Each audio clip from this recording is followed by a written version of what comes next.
Par nature, nous sommes ennemis de Dieu. Romains 8, 7. L'homme charnel est celui qui possède une nature humaine ordinaire.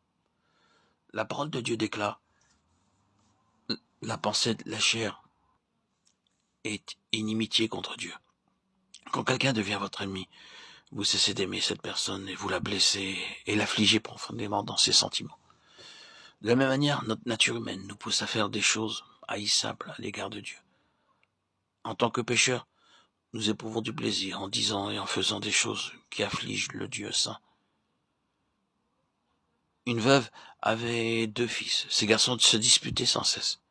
Un jour, au moment du repas, ils se querellèrent et l'un d'eux se saisit d'un couteau pour tuer l'autre. Il allait le frapper lorsque la mère, voyant la scène, s'interposa et mit sa main.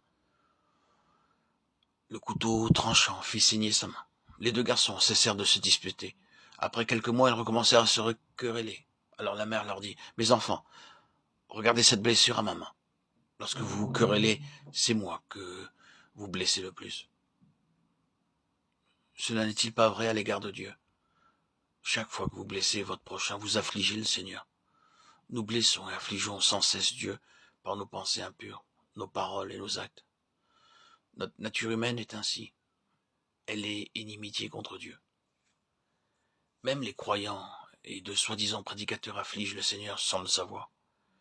Ils ne réalisent pas tout le dommage qu'ils causent au troupeau du Seigneur.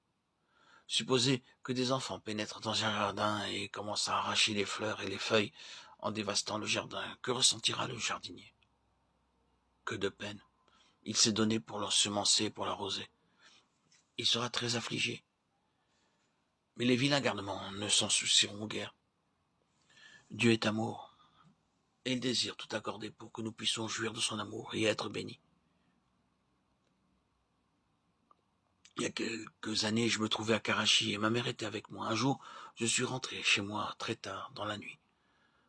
Après une réunion d'évangélisation, dès mon arrivée, ma mère me dit: « Prends ton repas. » Je lui répondis: « Je ne veux pas manger, je n'ai pas d'appétit. » Je suis allé dans ma chambre pour prier environ 1 heure. Lorsque je me suis relevé, j'ai vu ma mère assise, elle pleurait. Je lui ai demandé: « Que se passe-t-il ?» Elle m'a répondu: « Mon fils, ce matin, je suis allé au marché, j'ai fait des achats pour toi.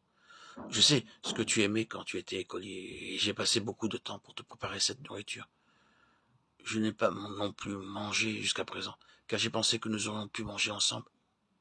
Mais tu m'as dit que tu n'avais pas d'appétit. » Et elle continua à verser des larmes, bien qu'à plusieurs reprises je lui ai dit: « Mère, s'il te plaît, pardonne-moi. » De la même manière, nous blessons et affligeons Dieu continuellement. Nous ne réalisons pas combien Dieu nous aime. Pas un homme ni une femme ne peuvent nous aimer comme Dieu nous aime. Mais nous n'y prêtons aucune attention et nous négligeons son amour.